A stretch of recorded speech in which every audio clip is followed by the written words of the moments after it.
Imagine it's the peak of summer, and demand for ice cream surges. In a perfectly competitive market, how do firms adjust in the short run?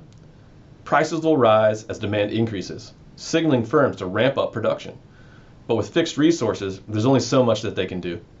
In this video, we'll explore how short-run adjustments, like changes in outputs and profits, help balance the market during shifts like these.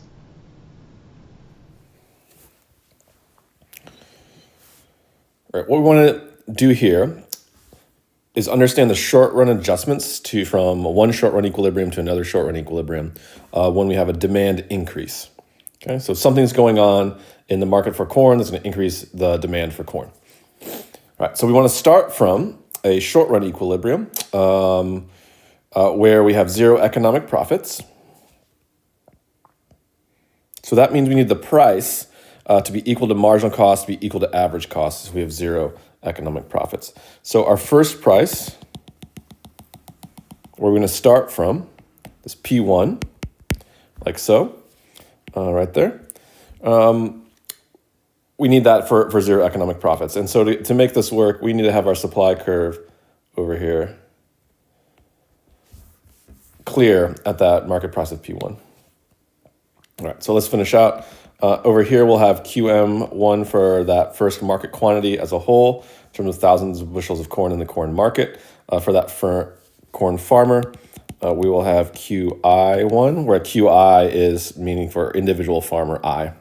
Right, so that I could be 1, 2, 3, 4. It's just a way to differentiate what's going on with our individual corn farmers and our corn market quantities. All right, so this is where we start from this short-run equilibrium with zero economic profits. And then now something's gonna happen to cause an increase for corn. So let's say Russia invades Ukraine. Ukraine is like the breadbasket of that region. They export lots of corn and wheat to the rest of the world. And now they couldn't do that because they were fighting a war. Right? And so that means that the demand for U.S. corn is going to go up. So if we're trying to model U.S. corn, right, we'll have a demand increase to demand 2, right? So let's relabel that one demand 1 where we start. Demand is going to increase to demand 2. So some sort of like policy or shock to the world that's causing that shift. So remember back to our demand module. We had all those shifters. One of those shifters is going to change and increase the demand that the market has for corn. All right, so now we're going to have adjustments because of the demand increase. We have to have, the market's going to clear somehow because at that original price of P1, if we bring that over, so that new demand curve there, at that new demand curve, right, quantity demanded is greater than quantity supplied, that red dot. And so when quantity demand is greater than quantity supply, we have a shortage, and they're going to start clearing the market, start bidding up the prices. Those market forces are going to work. And so then we're going to get a new equilibrium price where supply is going to cross that new demand curve, and we can bring that over, and we see that the equilibrium price is going to increase because of that demand increase. So everything we've done so far on the right, that's nothing new. We did that back in module 4 for equilibrium. Right, what we're going to now is trace out how our firm's going to react. Right, so we have a price increase and a market quantity increase. So again, nothing new there as well. Right, where does that market increase come from, that quantity? Who's producing that new quantity? Well, let's now take this back over to our corn farmers, individual firms. So let's take our new equilibrium price of P2 over here, all the way over. Right. And now the firm's going to be profit maximizing. So they're going to take their price, keep on producing until that price equals marginal cost. Let's put a dot. Bring it down. And now here we have QI2. So these individual corn farmers are going to increase their output of corn in response to that increase in price. And all those individual corn farmers then, that's where this increase in quantity comes from in the market. These are existing corn farmers. There is no entry or exit here in the short run. That happens in the long run. And so all of this extra corn that we see over here in the market is coming from individual existing corn farmers producing it. Great. Right, what else do we see? Well, we're going to have some profits here. So that price P2 is greater than average cost at that quantity that they're now producing. And so we will have, right, a per unit profit margin, or that difference between the price and the price and average cost. And you can multiply by Q there. And the idea here is we have short run economic profits because of this demand increase. Right? So the whole story, price goes up because of that demand increase, quantity in the market goes up.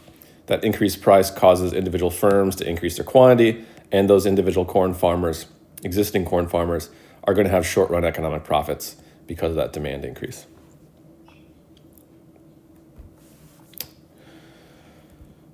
Great, now we want to do the same thing for a demand decrease. I can go through this a little bit, get faster here. We start off with our individual corn farmers' cost structures with a marginal cost and an average cost.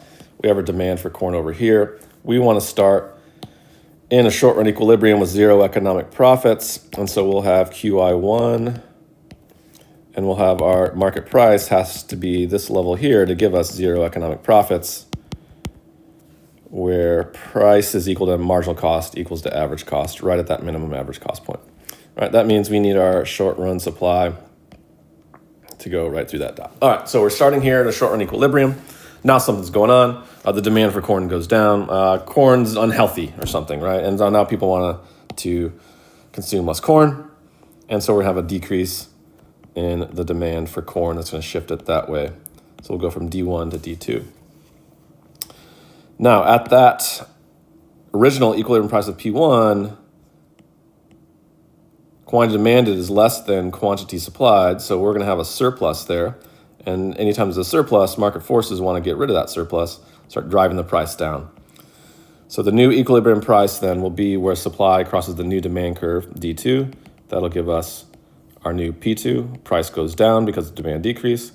Market quantity is also going to go down from QM1 to QM1. All right. So again, nothing new here over on the right-hand side for the market. We did this back in Module 4 for equilibrium. Now we want to trace out what's going on with our individual corn farmers. And so let's take this individual P2 over here. Great. All right, so firms are going to keep on producing until price equals marginal cost right at that point. Like so. Bring down our quantity, QI2. So price goes down. Individual corn farmers are going to respond by decreasing the individual quantity that they produce. So these are all existing firms. And so these existing firms reduce their corn output. That's where this reduction in corn output comes from in that market for corn in the short run. What's going on with profits? We compare price to average cost at that quantity.